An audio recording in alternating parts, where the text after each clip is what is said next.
जरा इस तस्वीर को ध्यान से देखिए।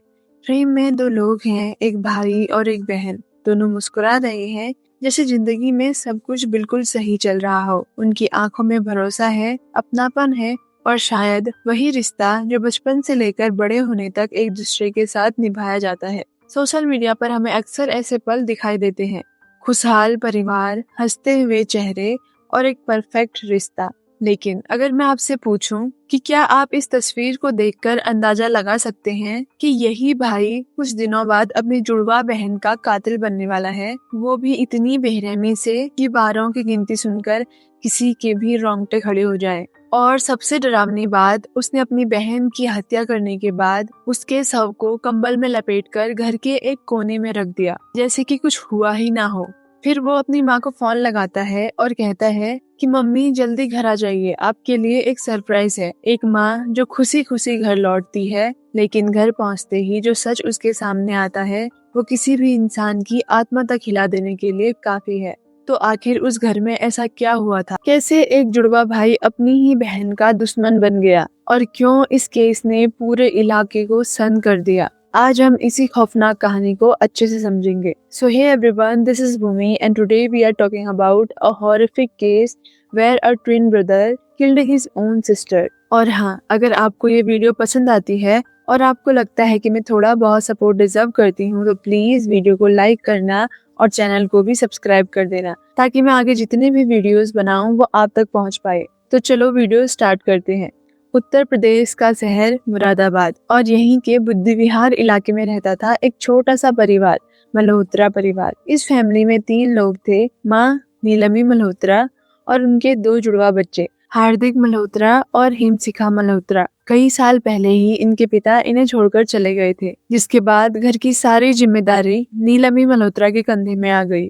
उन्होंने नौकरी की, संघर्ष किया और अपने दोनों बच्चों को पढ़ाया लिखाया। दोनों बच्चे बड़े हुए, उन्होंने पढ़ा लिखा और अपने पैरों पर खड़े भी हो गए। हिमशिखा गुरुग्राम की एक आईटी कंपनी में असिस्टेंट मैनेजर के पद पर काम कर रही थी और साथ ही वो एमबीए की पढ़ाई भी कर रही थी। दूसरी तरफ उसका जुड़वा भाई हार्दिक, वो भी एक सॉफ्टवेयर इंजीनियर था। बाहर से देखने पर ये परिवार किसी भी आम भारतीय परिवार की तरह ही लगता था। संघर्ष से भरी शुरुआत, लेकिन धीरे धीरे सब कुछ पटरी पर आ रहा था। लेकिन शायद किसी को अंदाजा नहीं था कि इस घर के अंदर एक ऐसा तूफान पनप रहा है जो जल्द ही सब कुछ खत्म कर देगा। मार्च 2026, होली का त्योहार करीब आ रहा था। त्योहारों के मौके पर अक्सर लोग अपने घर लौटते हैं और यहाँ भी कुछ ऐसा ही होता है। 3 मार्च 2026 हार्दिक और हिमशिखा दोनों गुरुग्राम से अपने मुरादाबाद वाले घर आ गए। घर में त्योहार का माहौल था, रंग, मिठाइयाँ और परिवार की छोटी छोटी बातें,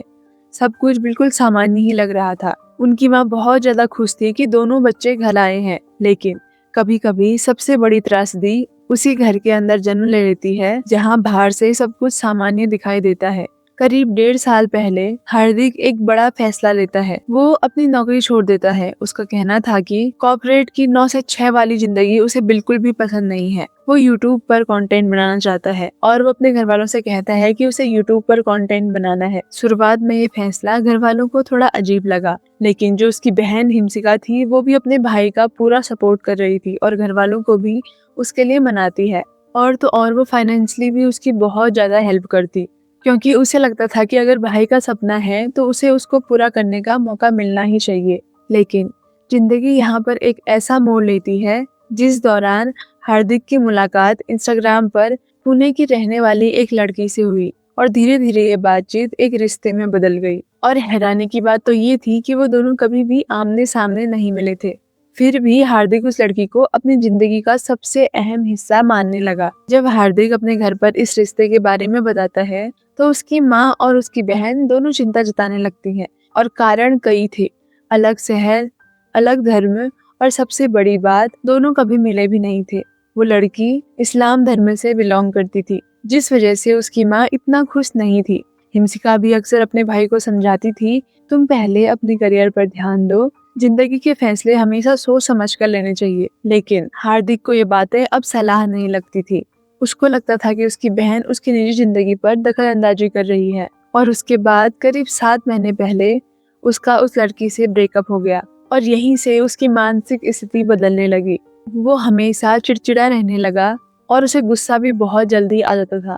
और धीरे धीरे उसके मन में एक खतरनाक विचार बैठने लगा कि उसके रिश्ते की टूटने की वजह उसकी फैमिली है और उसकी बहन है। 7 मार्च 2026 दोपहर का समय था। माँ ऑफिस गई थी। घर में सिर्फ 2 लोग थे, हार्दिक और हिमशिका।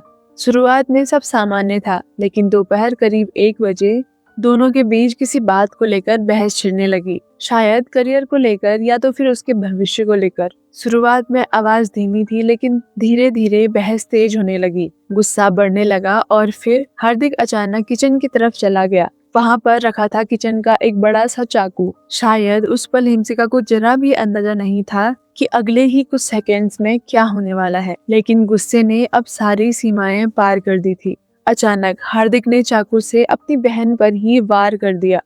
पहला वार इतना अचानक था कि हिमशिका घबरा गई और वो खुद को बचाने के लिए किचन से बाहर भागती है। लेकिन अब हार्दिक उसका वो पहले वाला भाई नहीं रहा था। वो गुस्से से भरा हुआ एक हैवान बन चुका था। वो उस चाकू को लेकर उसके पीछे दौड़ने लगता है। घर के हर कमरे में स्ट्रगल के निशान थे। हिमशिका बचने की पूरी कोशिश करती है, लेकिन वो हमले रुक नहीं रहे थे। 1, 2 और ऐसे ही 10। बताया जाता है कि 40 से लेकर 80 तक उस पर वार किए गए थे। अब आप खुद ही सोच लो उसकी कैसी हालत हो गई होगी। उसका चेहरा, गर्दन, पीठ और पैर, शरीर का शायद कोई हिस्सा बचा हो जो घायल न हुआ हो। और कुछ ही मिनटों में हिमशिका जमीन पर गिर गई। उसकी सांसें हमेशा के लिए थम गई। लेकिन ये कहानी यहीं पर खत्म नहीं होती। हत्या के बाद हार्दिक ने जो किया वो उससे भी ज्यादा डरा देने वाला था। वो पहले अपनी बहन के शव को एक कंबल में लपेट लेता है और फिर उसे घर के एक कोने में रख देता है, जैसे कि कुछ हुआ ही ना हो। फिर वो बाहर गया, घर को लॉक किया और अपनी कार में बैठकर सीधे अपनी माँ के ऑफिस पहुंच गया। वहां जाकर वो अपनी माँ से कहता है कि मम्मी आप घर चलो, आपके लिए एक बहुत बड़ा सरप्राइज है। एक माँ जो अपने बेटे की बात पर बिना शक किए उसके साथ चल दी, लेकिन उसे क्या पता था कि घर के अंदर उसकी जिंदगी का सबसे भयानक सच उसका इंतजार कर रहा है। जैसे ही माँ घर पहुंचती है, उन्हें कुछ अजीब सा फील होता है। घर में सन्नाटा था। फिर उनकी नजर पड़ती है फर्श में सूखे हुए धब्बों की जो खून के थे। और फिर अचानक से उनकी नजर पड़ी उस कंबल पर, और जैसे ही वो उस कंबल को हटाती हैं, उनकी चीख पूरे घर में गूंज गई।